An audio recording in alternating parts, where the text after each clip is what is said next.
بسم اللہ الرحمن الرحیم۔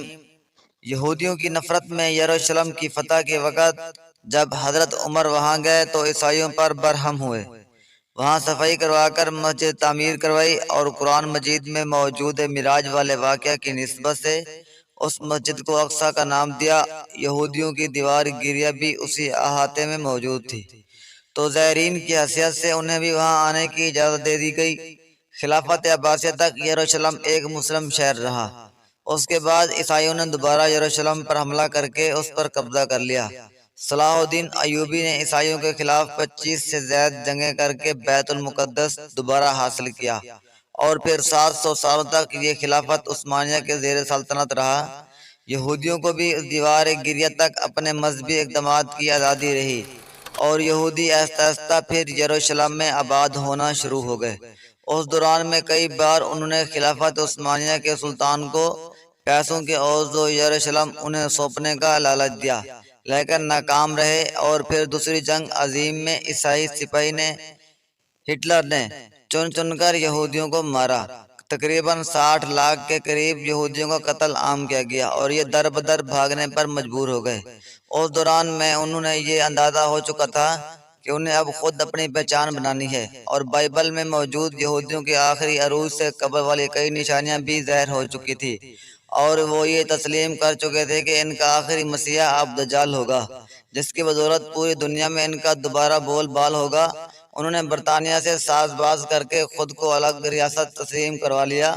یوں اسرائیل باقاعدہ ایک ملک کی صورت میں دنیا کے نقشے پر ابھرا۔ پھر آہستہ آہستہ انہوں نے فلسطین اور دیگر مصری علاقوں پر بھی قبضہ کر لیا۔ عرب ممالک اسرائیل کے خلاف جنگ پر آئے، لیکن اس وقت یہ خود کو اتنا مضبوط کر چکے تھے، عرب ممالک کو اس ایک چھوٹے سے ملک سے منہ کی کھانی پڑی۔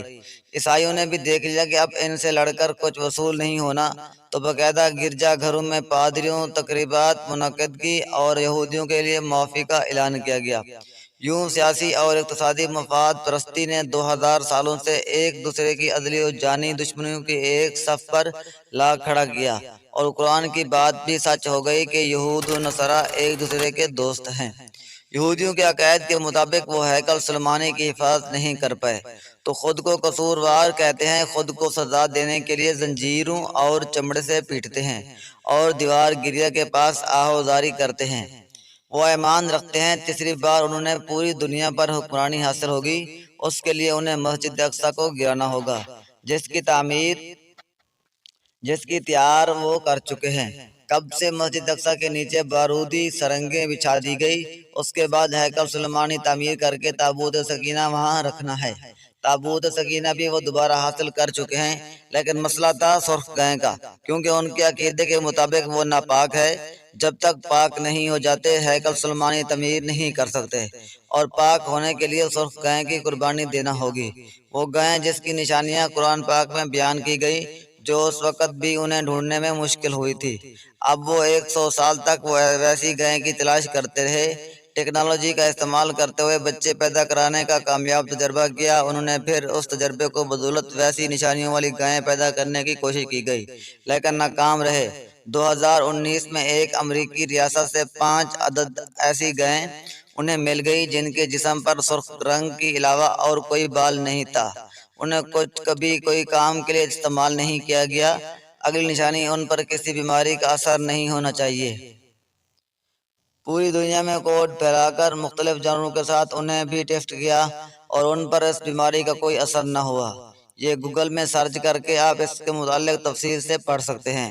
الغرض قیامت اور دجال کے ظہور والی تمام تیاریاں وہ مکمل کر چکے ہیں۔ اپنی مرضی کے ڈاکٹر انجینئر بچے پیدا کرنا، 9D ٹیکنالوجی کی مدد سے ایک جگہ ہوتے ہوئے کئی جگہ موجود رہنا، اپنی مرضی کے موسم بنانا، جب چاہو بارش برسا دینا، چند دنوں میں پوری دنیا گھوم لینا، یہ سب دجالی نشانیاں ہیں، جو آج کے دور میں کوئی مشکل کام نہیں ہے۔ ہمارے اسلام میں بتائی گئی قیامت کی نشانیوں کی انہوں نے اتنے اچھے سے تیاری کر لی ہے کہ غرقد کے درخت بھی لگا دیے، جو انہیں پناہ دیں گے۔ بابلد جس جگہ احادیث کے مطابق دجال کا حضرت عیسیٰ علیہ السلام کے ہاتھوں قتل ہونے کا ذکر موجود ہے، اس جگہ وہ دجال کے فرار کے لیے ایئرپورٹ بنا چکے ہیں۔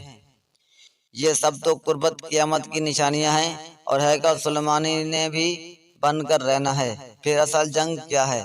اصل جنگ عقائد کی ہے۔ ہم اپنے عقائد میں اس قدر کمزور ہو چکے ہیں کہ نماز پڑھیں یا نہ پڑھیں ہمیں فرق نہیں پڑتا، اپنے بہن بھائیوں کا حق کھا کر خوش محسوس کرتے ہیں اور فرقوں کے خرافات میں الجھے ہوئے ہیں۔ فلسطین کے لیے سوائے دعا اور احتجاج کے ہم کیا کر سکتے ہیں؟ کیا ہم اپنے عقائد کے اتنے مضبوط ہیں کہ ڈالر کے بہکاوے میں نہ آئیں؟ کیا ہم یہودیوں کے مقابلے میں نکلنے والے خراسان مجاہدین کی لسٹ میں آتے ہیں یا بس سوشل میڈیا کے تماشائی ہیں؟ اگر آج دجال ظاہر ہو جائے اور توبہ کا دروازہ بند ہو جائے تو ہماری آخرت کے لیے کیا تیاریاں ہیں؟ سوچ کر جواب ضرور دیجیے گا۔ پیارا ملتان کی طرف سے محبت بھرا سلام۔ جو دوست اس چینل پہ نئے آئے ہیں چینل کو سبسکرائب، ویڈیو کو لائک اور کمنٹ ضرور کیجیے گا۔ وما علینا الا البلاغ المبین، صدق اللہ العظیم۔